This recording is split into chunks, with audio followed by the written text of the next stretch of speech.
All right, so I talked about this a little bit last night, but there's some follow-up reporting this morning.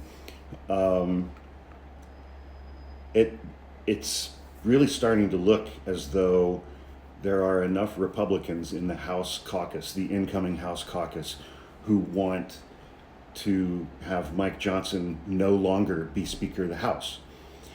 Uh, so we got Thomas Massey out of Kentucky says he is absolutely not voting for Mike Johnson. Another Republican representative, I think her name is Victoria Sparks. Uh, she has said she's not going to vote for him.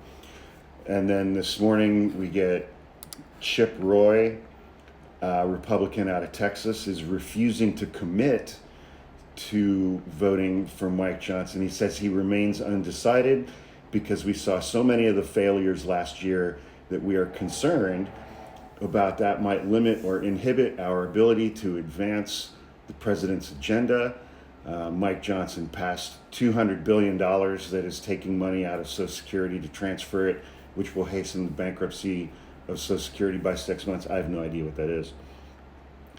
I don't believe that he has the votes this Friday. Mike's a friend, and maybe he can answer the call. Maybe he can deliver an agenda and a plan. And then Chip Roy threw out the names of Byron Donalds and Jim Jordan to be Speaker. Think back to September, October of last year when Kevin McCarthy got thrown out, and then there was 3 weeks of one candidate after another, and they kept having votes and votes and votes.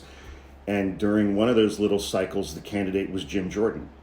And they held a vote, he got a certain number, they held a second vote, that number went down, they held a third vote, that number went down again.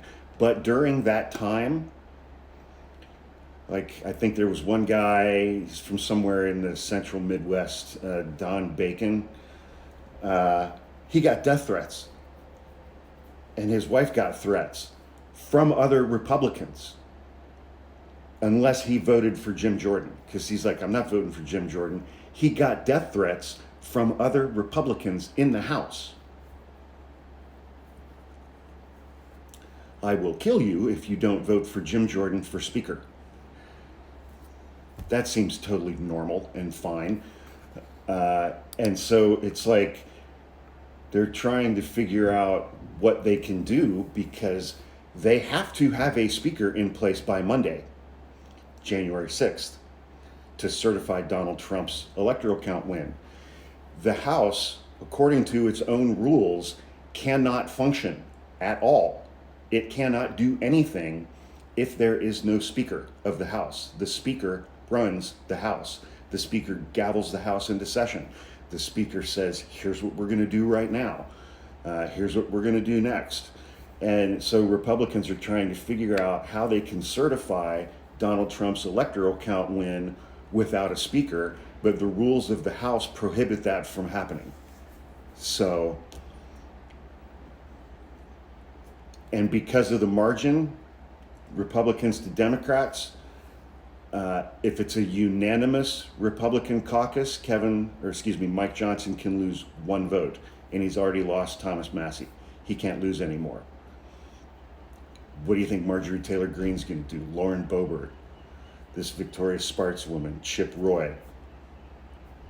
This is going to be an absolute mess, and it's going to be 100% self-inflicted, and it's going to have absolutely nothing to do with Kamala Harris or Democrats. They can't govern.